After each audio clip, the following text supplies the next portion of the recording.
إن الحمد لله نحمده ونستعينه ونستغفره ونعوذ بالله من شرور أنفسنا ومن سيئات أعمالنا من يهده الله فلا مضل له ومن يضلل فلا هادي له وأشهد أن لا إله إلا الله وحده لا شريك له وأشهد أن محمدا عبده ورسوله يا أيها الذين آمنوا اتقوا الله حق تقاته ولا تموتن إلا وأنتم مسلمون يا أيها الناس اتقوا ربكم الذي خلقكم من نفس واحدة وخلق منها زوجها وبث منهما رجالا كثيرا ونساء واتقوا الله الذي تساءلون به والأرحام إن الله كان عليكم رقيبا يا أيها الذين آمنوا اتقوا الله وقولوا قولا سديدا يصلح لكم أعمالكم ويغفر لكم ذنوبكم ومن يطع الله ورسوله فقد فاز فوزا عظيما أما بعد فإن خير الحديث كتاب الله وخير الهدي هدي محمد صلى الله عليه وعلى آله وسلم وشر الأمور محدثاتها وكل محدثة بدعة وكل بدعة ضلالة وكل ضلالة في النار. قال سبحانه وتعالى ولا جناح عليكم فيما عرضتم به من خطبة النساء. محترم حضرات، تمام تعریفیں، ہر طرح کی بڑائی، کبریائی، پاکیزگی اللہ رب العالمین احکم الحاکمین کے لیے لائق و زیبا ہے، جو سارے جہانوں کا بنانے والا اور پالنے والا ہے، بے حد مہربان، نہایت رحم کرنے والا ہے، رود جزا کا مالک ہے، ہر طرح کا نفع، نقصان، عزت، ذلت تن تنہا اسی کے ہاتھ میں ہیں. اور بے شمار درود و سلام کا نزول ہو تمام انبیاء اکرام پر، بالخصوص آخری نبی اور رسول رحمت للعالمین جناب محمد رسول اللہ صلی اللہ علیہ وسلم پر. بہرحال حمد و صلوات کے بعد ایک آیت کریمہ سورہ بقرہ سے میں نے آپ کے سامنے تلاوت کی، جو سورہ بقرہ کی آیت نمبر 235 ہے. اس آیت کریمہ میں اللہ سبحانہ و تعالیٰ نے ارشاد فرمایا وَلَا جُنَاحَ عَلَيْكُمْ فِي مَا عَرَّضْتُمْ بِهِ مِنْ خِطْبَةِ النِّسَاءِ کہ تمہارے لیے اس بات میں کوئی گناہ نہیں ہے کہ تم اشارے کنائے میں عورتوں کو نکاح کا پیغام دو. بات چل رہی تھی پچھلے خطبہ جمعہ میں کہ کیا ہماری شادیاں، کیا ہمارے نکاح سنت کے مطابق ہیں؟ ہم مسلمان ہیں، اللہ نے اسلام کی دولت عطا فرمائی ہے، اور قرآن و سنت کی روشنی میں ہمیں اللہ تعالیٰ نے زندگی گزارنے کا ایک منشور دیا ہے کہ بھئی زندگی کیسے گزارنی ہے، جیسے اللہ نے حکم دیا قرآن میں، جیسے اللہ کے نبی صلی اللہ علیہ وسلم نے احادیث میں بتایا. اور نکاح کا جو معاملہ ہے، نکاح کا معاملہ کوئی دنیاوی معاملہ نہیں ہے، نکاح کا معاملہ ہمارے دین سے متعلق ہے. سارے انبیاء کی سنت، اللہ کے نبی صلی اللہ علیہ وسلم کی سنت اور طریقہ، جس کے بارے میں آپ نے کہا کہ النکاح من سنتی، نکاح میری سنت ہے، فمن رغب عن سنتی فلیس منی، جو میری سنت سے اعراض کرے اس کا مجھ سے کوئی تعلق نہیں. تو اللہ کے نبی صلی اللہ علیہ وسلم کی سنت کو ہم پورا کریں. اور کیسے پورا کریں؟ دسیوں گناہوں کے ساتھ، اللہ کی نافرمانیوں کے ساتھ. یہ کون سی سنت پہ عمل ہو رہا ہے بھائی؟ اور اس کے اندر کمال یہ نہیں ہے کہ یہ سب وہ لوگ کرتے ہیں جو دنیا دار ہوتے ہیں، گناہوں میں ڈوبے ہوئے ہوتے ہیں، ظاہری اعتبار سے فاسق اور فاجر ہوتے ہیں، اچھے اچھے دیندار گھرانوں میں نکاح کے متعلق، شادی کے متعلق دسیوں خرافات اور منکرات پائی جاتی ہے، جس کو روکنے کے لیے بھی کوئی تیار نہیں. ہم نے پچھلے خطبہ جمعہ میں رشتہ طے کرنے کے بارے میں، کیسا معیار کیا ہونا چاہیے، کون سی باتیں اس میں دیکھی جانی چاہیے، بہت سی باتیں ہم نے آپ کے سامنے رکھی تھی. جب رشتہ طے ہوتا ہے تو ہمارے یہاں ایک رسم انجام دی جاتی ہے جس کو منگنی کہتے ہیں. کہیں پر منگنی کہتے ہیں، کہیں پر رسم ہو گیا کہتے ہیں، کہیں پر جو ہے رشتے کے بارے میں اور دوسرے الفاظ بھی اس بارے میں استعمال کیے جاتے ہیں. اچھا، یہ منگنی کی رسم کہاں سے آئی؟ ٹھیک ہے، رشتہ طے کرنا یہ تو ہو سکتا ہے کہ بھئی فلاں کی نسبت فلاں سے طے ہو گئی، اب ان کا نکاح کچھ مہینے کے بعد میں، کچھ دنوں کے بعد میں طے پائے گا. لیکن خاص طور سے منگنی کر کے جو لفظ استعمال کیا جاتا ہے، تو منگنی کا لفظ کہاں سے آیا؟ عربی زبان میں منگنی کا لفظ ہے، عربی زبان میں تو منگنی کا لفظ نہیں ہے، مطلب یہ قرآن حدیث کا لفظ نہیں ہے. کون استعمال کرتے ہیں؟ جس علاقے میں ہم رہتے ہیں وہاں کے بت پرست اس لفظ کو استعمال کرتے ہیں کہ بھئی کیا ہے، آج ہمارے لڑکے کی منگنی ہے یا ہماری لڑکی کی منگنی ہے، اور پھر اس منگنی کی رسم میں ایسی خرافات، ایسے منکرات ہوتے ہیں کہ اللہ کی پناہ۔ رشتہ طے کرنے میں کوئی مسئلہ نہیں، جیسے میں نے قرآن کی آیت پڑھی سورہ بقرہ کی کہ بھئی ایک انسان لڑکی کے اولیاء کو رشتہ دے، میں آپ کی بچی سے نکاح کرنا چاہتا ہوں، کوئی مسئلہ نہیں، ایک نسبت طے کرتے ہوئے 4 لوگوں کو جمع کر کے ان کے سامنے بتا دیا جائے ہماری بچی کا رشتہ فکس ہو گیا، اب کوئی ہمارے گھر پہ رشتہ لے کے نہ آئے، کوئی مسئلہ نہیں، اسلام اس سے منع نہیں کرتا۔ اس سلسلے میں اگر آپ دیکھیں جابر بن عبداللہ رضی اللہ عنہ کی حدیث ہے، اللہ کے نبی صلی اللہ علیہ وسلم نے فرمایا اذا خطب احدکم امرأۃ، جب تم میں سے کوئی کسی عورت کو نکاح کا پیغام دے تو اس کو کوشش، اگر وہ طاقت رکھتا ہے، اگر وہ کر سکتا ہے تو اس کو دیکھ لینا چاہیے، اس چیز کو جو نکاح کے اندر رغبت دلاتی ہے، یعنی اس عورت کو دیکھ لینا چاہیے اچھی طرح سے۔ ایسا نہ ہو کہ بھئی ٹھیک ہے ہمارے اماں نے جو بول دیے نا، تم جس کے ساتھ میں بھی رشتہ طے کر دو میں راضی ہوں۔ لڑکا جا کر اچھی طرح سے لڑکی کو ایک مرتبہ دیکھ لے، ایک مرتبہ سے زیادہ دیکھنا اس کے لیے حلال نہیں ہے، اور لڑکی بھی لڑکے کو دیکھ لے کہ ہاں بھئی یہ لڑکا ہے، پسند ہے، ٹھیک ہے۔ اور اس کے بعد میں جابر رضی اللہ عنہ کہتے ہیں کہ جب اللہ کے نبی صلی اللہ علیہ وسلم سے میں نے یہ بات سنی تو میں نے ایک لڑکی کو نکاح کا پیغام دیا تو میں نے اس کو چھپ کر دیکھا، اس کے گھر کے پاس راستے میں جہاں پہ عورتیں ہوتی ہیں وہاں سے اس کو چھپ کر دیکھا کہ ہاں یہ لڑکی سے شادی کرنا ہے، اچھی لڑکی دکھ رہی، ٹھیک ہے چلو میں اب پیغام دیتا ہوں اور اس لڑکی سے آگے نکاح کی بات چلاتا ہوں۔ تو چھپ کر کیوں دیکھا، انشاءاللہ ہم اس کو ابھی اور ایک دوسری حدیث کے یعنی ذریعے سے سامنے رکھیں گے۔ تو یہ ہو سکتا ہے کہ بھئی لڑکے والے لڑکا دیکھنے کے لیے آیا، اس نے لڑکی کو دیکھا، پسند کیا، اور اس کے بعد میں ایک تقریب کے ذریعے لوگوں کو بتا دیا گیا ہماری بچی کا یا ہمارے بچے کا رشتہ ہو گیا، اب ان کے نکاح کے بارے میں دوسروں کو فکر کرنے کی ضرورت نہیں ہے۔ لیکن ہمارے یہاں کیا ہوتا ہے، منگنی ہوتی ہے، بہت شان سے، دھوم دھام سے، ٹھاٹ باٹ سے، جتنی فلمیں دیکھ رکھی ہے انسان نے اپنی زندگی میں، اب وہ ساری اپنے ذہن کے اندر ریوائز کر کے انسان یہ طے کرتا اچھا ہاں وہ فلاں فلم میں دیکھے تھے، ایسا آئے تھے، اس شان سے آئے تھے، گاڑی اس انداز میں لائے تھے، فلاں گانا بج رہا تھا، ایسے کپڑے تھے اور یہ کیے تھے۔ اب کیا ہوتا ہے، اب اس کے بعد میں ہو بہو دونوں خاندان وہ ساری فلموں کی نقالی کر کے منگنی کرتے ہیں، اور اس کے بعد میں یہ منگنی چلتی کتنے دن ہے، سالوں منگنی ہو گئی، ہاں 2 سال سے رشتہ ہوا ہے، 3 سال سے رشتہ ہوا ہے، اب لڑکی والے بولے بھائی لے جاؤ آپ کی امانت آپ کے ساتھ میں، نہیں ابھی ایسا مسئلہ ہے، فلاں چیز ہے، ہم کریں گے شادی بعد میں کریں گے۔ یہ سالوں تک رشتہ طے کر کے ایک گھر والوں کو لٹکا کے رکھنا، اور اس طرح سے جو ہے یہ ایک ایسا تعلق رکھنا جس تعلق کی قرآن حدیث میں کوئی حیثیت نہیں، یہ کس نے سکھائی، یہ کون سا اسلام ہے؟ جو فضول خرچی ہوتی ہے، کھانا ہے اور کتنے مہمان ہیں، 500 مہمان ہیں، 1000 مہمان ہیں، سارے ملنے والوں کو بلاؤ، اور اس کے بعد میں پھر ایسے شان سے فلاں ہال اور یہ سجاوٹ اور یہ پھول اور یہ ہار اور یہ اسٹیج، اور پھر اس کے بعد میں لا کے جو ہے چاندی اور سونے کی انگوٹیاں لا کے اس کو پہنا رہے ہیں، وہ بیچارے کی پوری انگلیاں پوری ہو گئی تو بھی انگوٹیاں باقی ہیں، سونے کی انگوٹی اس کو لا کے پہنائی جاتی ہے دولہے کو۔ اللہ کے نبی صلی اللہ علیہ وسلم نے سونے کی انگوٹی کے بارے میں کیا کہا ہے؟ آپ صلی اللہ علیہ وسلم نے ایک آدمی کو دیکھا کہ اس کی انگلی میں سونے کی انگوٹی تھی، آپ صلی اللہ علیہ وسلم نے فرمایا تم میں سے کوئی آگ کا انگارہ اپنے ہاتھ میں پہنتا ہے؟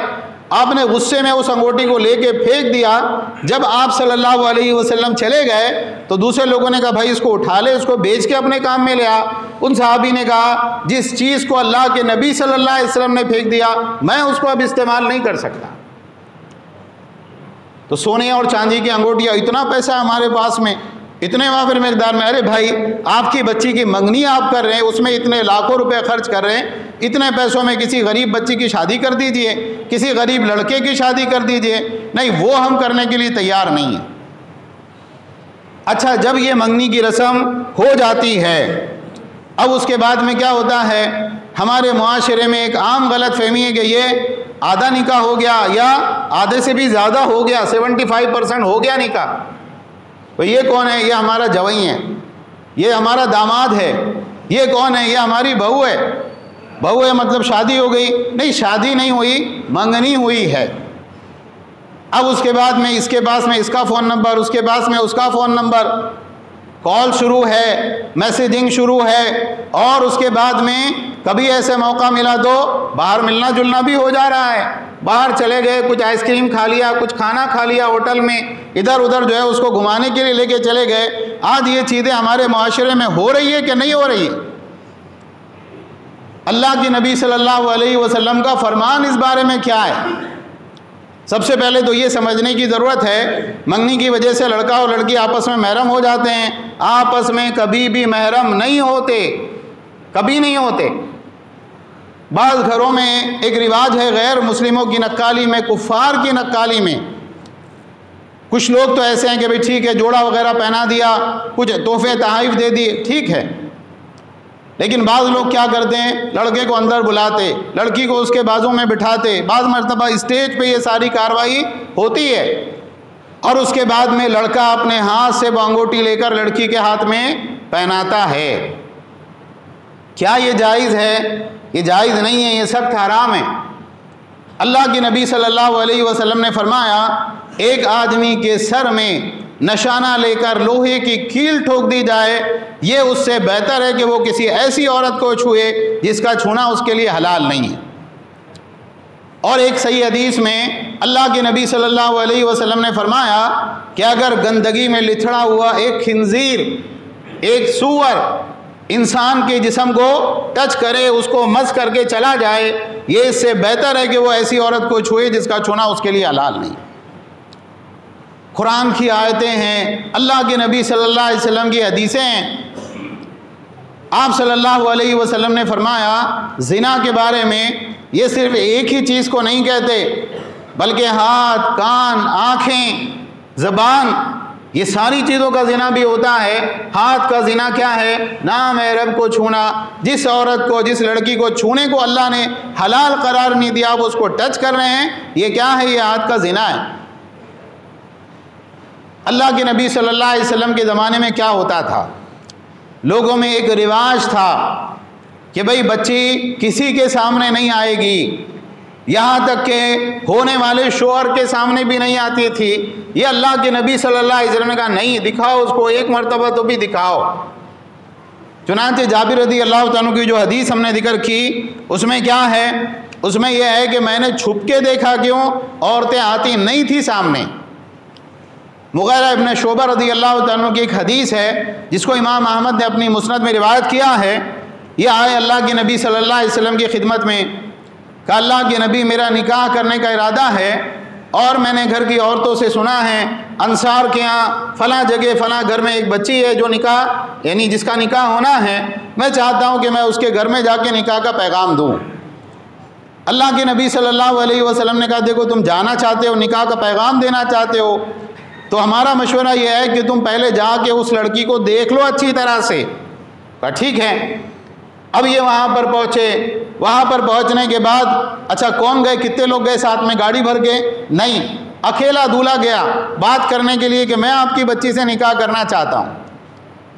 تو وہ ماں باپ تھے، انہوں نے کہا حدیث میں ہے کہ میں نے اس لڑکی کے ماں باپ سے بات کی کہ آپ کی بچی نکاح ہونے والا ہے، میں چاہتا ہوں کہ میں آپ کی بچی سے نکاح کروں۔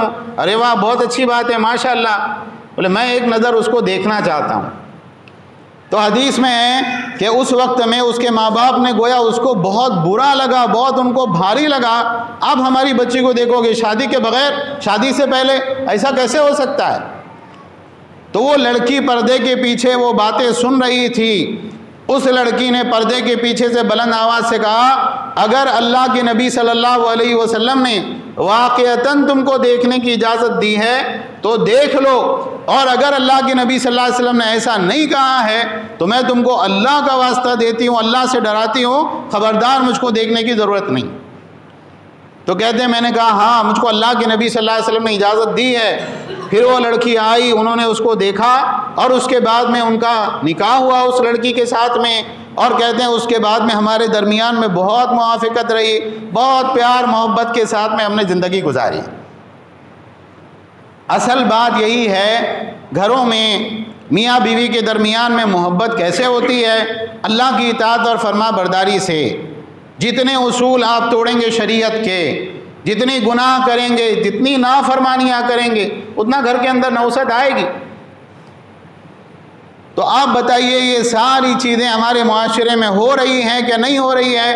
بلا شبہ ہمارے سماج میں یہ سب کچھ ہو رہا ہے۔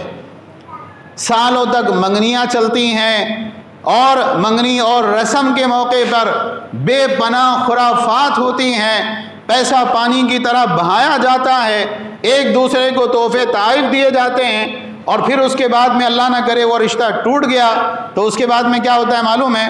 لاؤ ہم نے اتنے چیزیں دیے تھے، صاحب اپنی اپنی لسٹ بنا کے بیٹھے ہوتے ہیں۔ ایک آدمی آپ کا ایک قریبی دوست ہے اور آپ کا اس کے ساتھ بڑا گہرا تعلق ہے، اس نے کسی موقع پہ آپ کو کوئی چھوٹی موٹی چیز تحفے میں دی، بھائی ایک پین دیا، ایک عطر کی بوتل دی، پرفیوم ہدیہ کیا، کپڑے کا جوڑا آپ کو دیا۔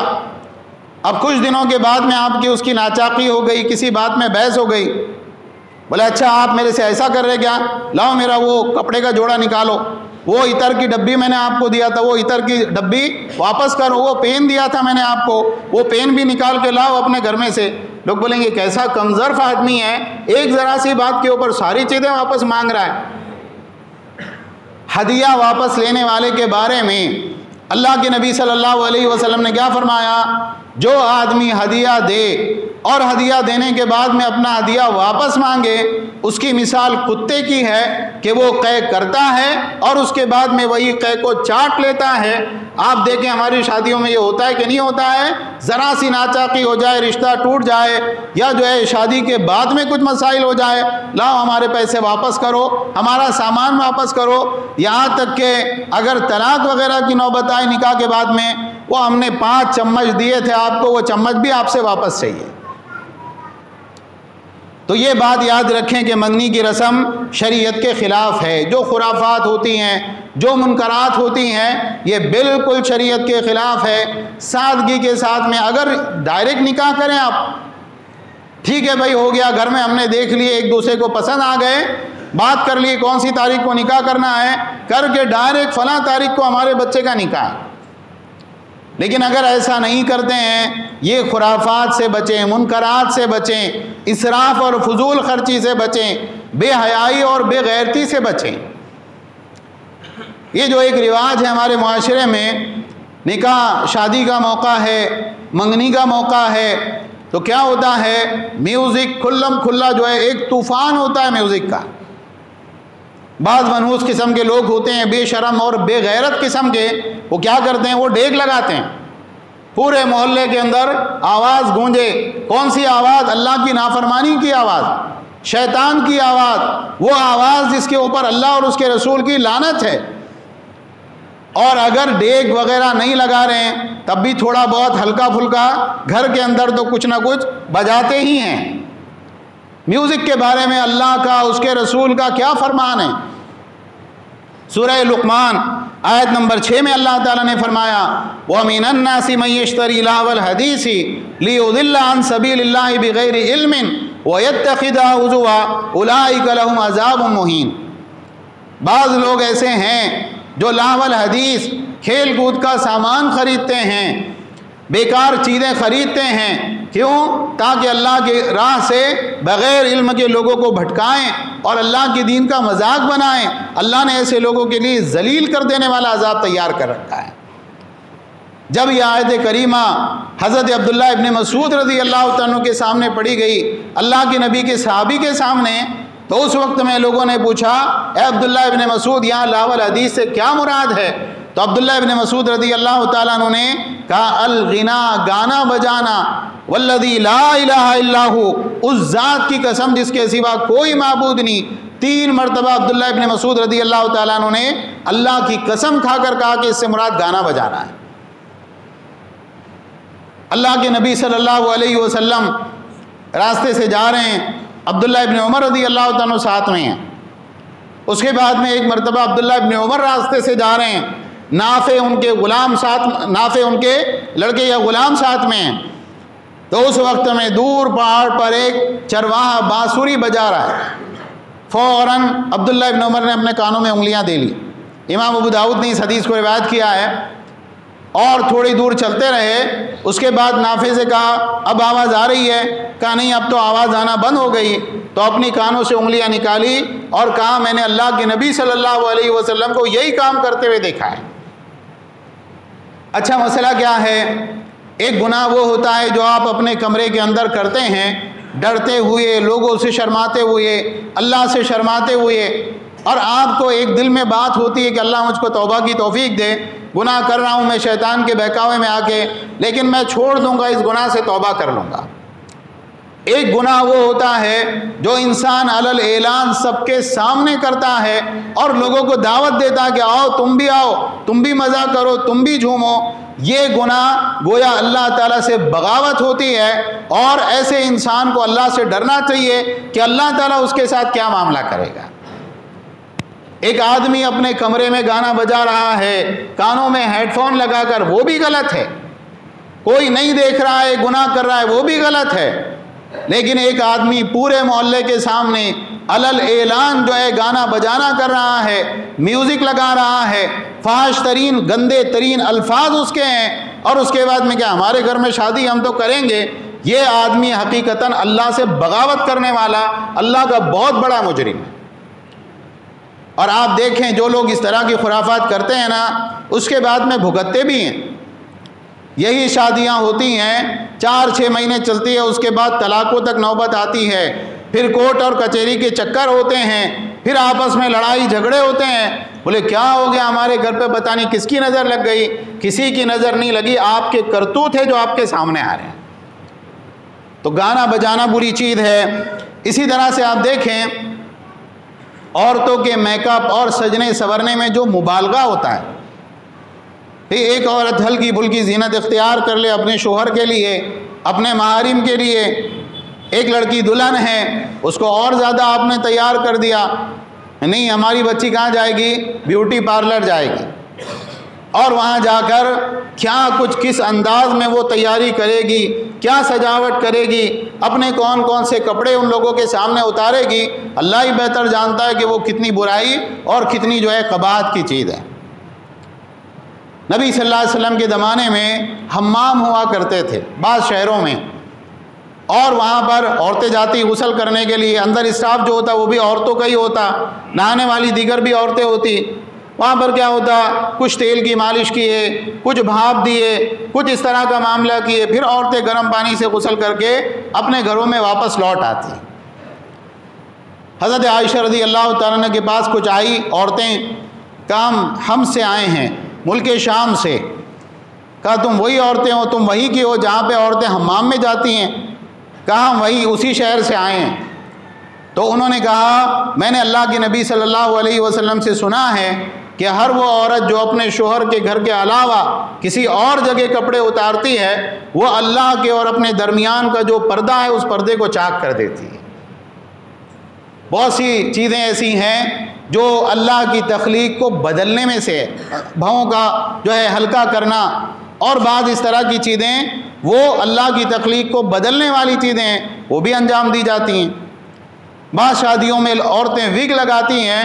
حضرت معاویہ رضی اللہ تعالیٰ مدینہ آئے اور ممبر پر کھڑے ہو کر ایک فوجی ہاتھ میں وہ چوٹی کے لٹ لے کر کھڑا ہوا تھا، کہا یا اہل المدینہ این علماؤکم، اے اہل مدینہ تمہارے علماء کہاں ہیں؟ میں نے اللہ کے نبی صلی اللہ علیہ وسلم سے سنا ہے کہ بنو اسرائیل اس وقت میں ہلاک ہوئے جب ان کی عورتوں نے یہ کام کرنے شروع کیے تھے۔ اچھا، اس کی ایک بہت بڑی نوست کیا ہوتی ہے میک اپ وغیرہ کی، کہ بھئی لڑکا ہے، لڑکا بھی پارلر سے تیار ہو کے آیا ہے، اپنے بال کھڑے کر کے پتہ نہیں کون کون سی چیزیں لگا کے، لڑکی ہے وہ بھی بیوٹی پارلر سے جا کے آئی ہے، گھر کی دیگر خواتین ہیں وہ بھی خوب سج دج کے تیار ہیں۔ اب صاحب اگر ہم نماز پڑھیں گے اور وضو کریں گے تو یہ جو 10,000 کا میک اپ تھوپ رکھا ہے یہ تو پانی کے ساتھ بہہ جائے گا۔ بولے آج ساری نمازیں سب کو معاف، فجر، ظہر، عصر، مغرب، عشاء، اگلے دن کی فجر، سب نمازیں معاف. کیوں؟ نماز پڑھیں گے تو میک اپ نہیں رہے گا، اس کے لیے نماز پڑھنے کی کوئی ضرورت ہی نہیں ہے. یہ جو اس طرح کا ماحول جس گھر میں ہوتا ہے، جس پنڈال میں ہوتا ہے، شادی ہال میں ہوتا ہے، شادی ہو رہی ہے، نئی زندگی کی شروعات ہو رہی ہے، آپ کے بچے کی، آپ کی بچی کی، اور کیا ہو رہا ہے؟ اللہ کی بے شمار لعنتیں اتر رہی ہیں. ظہر کی نماز چھوڑے کفریہ کام کیے، عصر کی نماز چھوڑے ایمان سے اور کفر کے قریب ہو گئے، مغرب کی نماز چھوڑے اور کفر کے قریب ہو گئے. نماز کا ترک کرنا صرف گناہ نہیں ہے، نماز کا ترک کرنا کفر کا کام ہے. اچھا، ایک اور بے غیرتی جو ہم کو اپنی شادیوں میں دیکھنے ملتی ہے وہ کیا ہے؟ بولے اتنا میک اپ کیے، تیار ہوئے، خالی شوہر کے لیے تھوڑی ہوئے، وہ تو ایک ہونا چاہیے. تو پھر کیا ہے؟ اچھا کوئی کیمرہ مین ہائر کریں گے. وہ کیمرہ مین کون ہے؟ مسلمان بھی نہیں ہے، نان مسلم ہے. 1 2 3 وہ ویڈیو کیمرہ لے کے عورتوں کی، وہ محرم ہے، اس کے پاس محرم کا ہم نے عارضی طور پہ اس کا کارڈ بنا دی کہ بھئی تو سب کا محرم، یہاں جا رہا ہے، اس کی فوٹو لے رہا ہے، اس کی فوٹو لے رہا ہے، دلہن کو الگ الگ انداز سے، اینگل سے بٹھا کے اس کی فوٹو لے رہا ہے. ابھی دولہے نے بھی اس کو نہیں دیکھا تیار ہونے کے بعد میں، اور یہ نامحرم برابر اس کی ساری فوٹویں کھینچ رہا ہے. اور بعض مرتبہ آپ کی بچی جو پردہ کرتی ہے، جو کبھی کسی غیر محرم کے سامنے جاتی نہیں، جو گھر سے نکلتے وقت میں برقع پہنتی ہے، دستانے لگاتی ہے، وہ لال غرارے کے اندر اس کی فوٹو کہاں سجی ہوئی ہے؟ اس کے اسٹوڈیو میں. ساری بے غیرتی ہمارے یہاں ہو رہی ہے. آپ دیکھیں، اگر شادی ہوئی اور شادی ہونے کے 1 ہفتے کے بعد میں، 2 ہفتے کے بعد میں کوئی لڑکا آئے، آپ کے گھر کا دروازہ کھٹکھٹائے، ذرا وہ بھابھی کو دیکھنا تھا، بہت اچھے لگ رہے تھے شادی کے دن، میں سوچ رہا تھا میں ذرا ایک نظر اور دیکھتا ہوں. گھر والے اس کو پکڑ کے ماریں گے کہ تو کیا کر رہا ہے. اور شادی کے دن اسٹیج پہ اس کو بٹھا رکھا ہے، ہر آنے جانے والا اس کو دیکھ کے جا رہا ہے. اور یہ جو شادی کی مووی آپ نے بنائی ہے، جو فلم آپ نے بنائی ہے، وہ بہنوں اور بہنوئیوں سے لے کر اور رشتہ داروں سے لے کر وہ کون کون اس کو دیکھ رہا ہے، اور کتنی بے غیرتی ہو رہی ہے، اللہ ہی اس کو بہتر جانتا ہے. شادی کے موقع پر فلم بندی سے پرہیز کریں. جو کیمرے والے موبائل ہوتے ہیں نا، یہ بھی اتنا بڑا فتنہ ہے آج کے دور میں کہ بھئی وہ بچی آ کے بیٹھی ہے، عورتوں کی محفل ہے، پردے کا اہتمام ہے، وہ سب عورتیں ہیں یہاں پر، کون دیکھنے والا ہے؟ اب برقعے والی اور پردہ کرنے والی عورت نے بھی اپنا حجاب ہٹا لیا. اب کیا ہوا؟ ارے نکاح ہوا، دلہن آئی، چلو صاحب نے اپنے موبائل نکال لیے، اور اس کے اندر ساری دیگر پردہ کرنے والی عورتیں بھی آ رہی، اس کو نامحرم دیکھ رہے ہیں. تو اگر ایک انسان اپنے گھر میں شادی کریں، بولے سختی کے ساتھ کیمرے والا موبائل الاؤ نہیں ہے، کیمرے والے موبائل گھر پہ چھوڑ کے آؤ، عورتیں بھی ہیں ویسے ہی آؤ، یہاں کوئی فوٹو نہیں کھینچی جائے گی، ویڈیو نہیں بنائی جائے گی، اس کا اہتمام کرنا چاہیے. اسی طرح سے آپ دیکھیں کہ جہیز کی رسم، وہ مولوی صاحب کب تقریر کرتے ہیں، اس کے اوپر صاحب دینا دلانا ہو چکا، چیزیں پہنچائی جا چکی گھر پہ، لین دین کے سارے معاملات طے ہو چکے.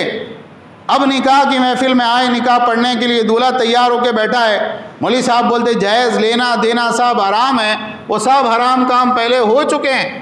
انسان ایک کان سے سنتا ہے، دوسرے کان سے نکال دیتا ہے. الرجال قوامون علی النساء بما فضل اللہ بعضهم علی بعض وبما انفقوا من اموالهم. مرد عورتوں کے نگراں ہیں، نگہبان ہیں. مردوں کو عورتوں کے اوپر فضیلت ہے. کیوں فضیلت ہے؟ اس لیے کہ اللہ نے بعض کو بعض پر فضیلت دی ہے، اور اس لیے کہ مرد عورت پر اپنا مال خرچ کرتے ہیں. عورت کی ذمہ داری نہیں ہے کہ وہ مرد کے سونے کے لیے گھر سے بستر لے کے آئے، گدا لے کے آئے. عورت کی ذمہ داری نہیں ہے کہ وہ مرد کے کچن کا سامان لے کے آئے، مرد کے گھر میں کپڑے رکھنے کے لیے الماری لے کے آئے. عورت کی ذمہ داری نہیں ہے کہ وہ مرد کے چلانے کے لیے سواری لے کے آئے. اگر واقعی یہ مرد ہے، اس کی ذمہ داری کہ ساری چیزیں جمع کریں. اور اگر لڑکیوں کو جہیز دیا جا سکتا ہے تو ایسی صورت میں لڑکوں کے لیے کیوں نہیں ہو سکتا؟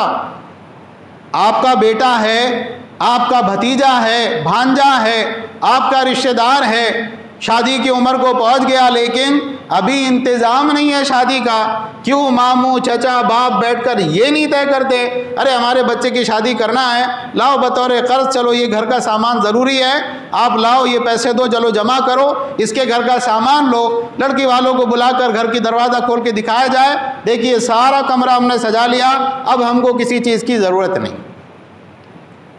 جو لوگ پیسے مانگتے ہیں، سامان اپنے منہ سے مانگتے ہیں، ہمارا بچہ ڈاکٹر ہے 20 لاکھ روپے لگیں گے نہیں تو اس کو اور رشتے بھی ہے، یہ بھکاری ہیں، بھیک منگے ہیں، اور ان کے بارے میں اللہ کے نبی کی حدیث ہے کہ جو کوئی سوال کرنے کا دروازہ کھولتا ہے نا اللہ اس کے اوپر فقیری اور محتاجی کا دروازہ کھول دیتا ہے، اور جو ڈائریکٹ نہیں مانگتے اشارے کنائے میں مانگتے ہیں، بھئی ٹھیک ہے اللہ کا دیا سب کچھ ہے لیکن آپ جو دیں گے نا وہ آپ کی بچی کے کام آئے گا، ہم تو اس کو ہاتھ لگانے والے نہیں ہیں، آپ گاڑی دیں گے آپ کی بچی اس کے اوپر گھومیں گی۔ یہ لوگ کیا ہے، یہ لوگ بہانے بازی سے بھکاری بنے ہوئے، جیسے آتے نا کچھ لوگ، نہیں دیکھو یہ یہاں چوٹ لگ گئی، میں سفر میں تھا میرا ٹکٹ گم ہو گیا، ذرا اتنے پیسے دے دو کہ میں اپنے وطن پہنچ جاؤں، حالانکہ وہ دھوکے باز ہوتا ہے، اسی طرح کے دھوکے باز یہ لوگ ہیں۔ یہ ساری چیزیں بند ہونا چاہیے۔ آخری بات ہے، انشاءاللہ ہم تھوڑا تاخیر ہو گئی، ولیمہ، بولے صاحب ٹھیک ہے ولیمہ تو سنت ہے اللہ کے نبی صلی اللہ علیہ وسلم کی، ولیمے میں سنت یہ ہے آپ اپنی چادر سے زیادہ پیر نہ پھیلائیں، اگر آپ قرض لے کر سود سے پیسے لے کر لوگوں کے سامنے ہاتھ پھیلا کر ولیمہ کر رہے ہیں آپ مجرم ہیں، آپ اتنے شاندار انداز میں ولیمہ کر رہے ہیں کہ صاحب اب یہ بیٹی کی شادی کرے ابھی 3 سال اور رکنا پڑتا، کیوں؟ پیسے جمع کرنا پڑیں گے نا، پھر اگلے کا بھی ولیمہ کرنا پڑے گا۔ اللہ کی نبی صلی اللہ علیہ وسلم خیبر سے واپس آ رہے ہیں، صفیہ رضی اللہ تعالیٰ عنہ کو آپ نے آزاد کیا اور آپ نے ان سے نکاح کر لیا، نکاح کرنے کے بعد آپ نے رات گزاری، اگلا جب دن نکلا، اور سنت یہی ہے کہ جب میاں بیوی رات گزارے اس سے اگلے دن ولیمہ ہونا چاہیے۔ آپ نے کہا لاؤ چمڑے کا دسترخوان لاؤ، چمڑے کا دسترخوان لایا گیا، اس کے بعد میں آپ صلی اللہ علیہ وسلم نے کہا جس کے پاس جو ہے وہ سب لے کے آؤ، ایک آدمی کھجورے لے کے آیا، ستو لے کے آیا، کسی کے پاس پنیر تھا وہ لے کے آیا، کسی کے پاس اور کوئی کھانے کی چیز تھی وہ لے کے آیا، وہ سب چیزیں جمع کی گئی، اس کو ملا کے ایک حلوہ ایک ملیدہ جیسا بنا لیا گیا، آپ نے کہا کھاؤ تمہاری ماں کا ولیمہ ہے۔ تو اگر کسی انسان کے پاس میں پیسے نہیں ہیں اس کو قرض لے کر ولیمہ کرنے کی ضرورت نہیں، اس کو کیا کرنا چاہیے، آؤ بھائی تم میرے دوست ہیں نا، صاحب اپنے اپنے گھروں سے ڈبے لے کے آؤ، اپن نماز پڑھیں گے، نماز کے بعد مسجد میں دسترخوان بچھا کے ولیمہ کھا لیں گے، ولیمہ ہو گیا۔ لیکن ہم بات کرتے ہیں سنت کی، ہم بات کرتے ہیں قرآن حدیث کی، اور بہت سارے منکرات ہماری شادیوں میں ہوتے ہیں اسلام کے خلاف، قرآن حدیث کے خلاف، اللہ کے نبی کے طریقے کے خلاف۔ آج ماحول بہت نازک ہے، آج بہت سی مسلمان لڑکیاں جو مرتد ہوئیں، اگر کبھی آپ ان کے بارے میں پڑھیں، ان کے حالات دیکھیں تو بہت سے کیسز میں یہ وجہ ہے کہ بھئی اتنے جہیز وغیرہ کے معاملات اتنے خطرناک ہیں، شادی بیاہ کے معاملات اتنے پیچیدہ ہیں کہ صاحب ویسے تو شادی ہو نہیں سکتی، دفتر میں کسی نان مسلم کے ساتھ کام کرتے تھے، اس کے ساتھ کام کر کے اس کے ساتھ فرار ہو گئے، اس کے ساتھ جا کے شادی کر لی اور اپنا مذہب بھی تبدیل کر لیا۔ بہت سے مسلمان لڑکے اور لڑکیاں زنا میں مبتلا ہیں، غلط تعلقات میں ہیں، غلط چیزوں کے اندر مبتلا ہے، کیوں؟ عمر ہو گئی لیکن گھر والے اس کی شادی کرنے کے لیے تیار نہیں، اور گھر والے کیوں تیار نہیں؟ نکاح اتنا مشکل ہو گیا کہ وہ گھر والوں کے ہاتھ میں بھی نہیں ہے۔ نکاحوں کو آسان کریں، نکاحوں میں اسراف اور فضول خرچی ختم کریں، نکاحوں میں اپنے ارمان نکالنا ختم کریں۔ عورتوں کی زبان پہ جو ایک جملہ ہوتا ہے نا، ہمارا ایک ہی بچہ ہے، اس ٹائم میں ارمان نہیں نکالیں گے تو کب نکالیں گے؟ نکاح ارمان نکالنے کے لیے نہیں ہے، نکاح اپنی دوسری خواہشات کو پورا کرنے کے لیے نہیں ہے، نکاح ایک سنت ہے جسے سنت طریقے سے ہی ادا کرنا چاہیے۔ اللہ تعالی ہم سب کو کہنے سننے سے زیادہ عمل کی توفیق عطا فرمائیں۔ ساری دنیا کے اندر جہاں جہاں مسلمان پریشان حال ہے اللہ ان کی پریشانیوں کو دور فرما، جو مسلمان مقروض ہیں اللہ ان کے قرضے ادا فرما، جو مسلمان بیمار ہیں اللہ ان کو شفائے کاملہ عاجلہ عطا فرما، جو مسلمان گزر چکے اللہ ان کی قبروں کو نور سے بھر دیں۔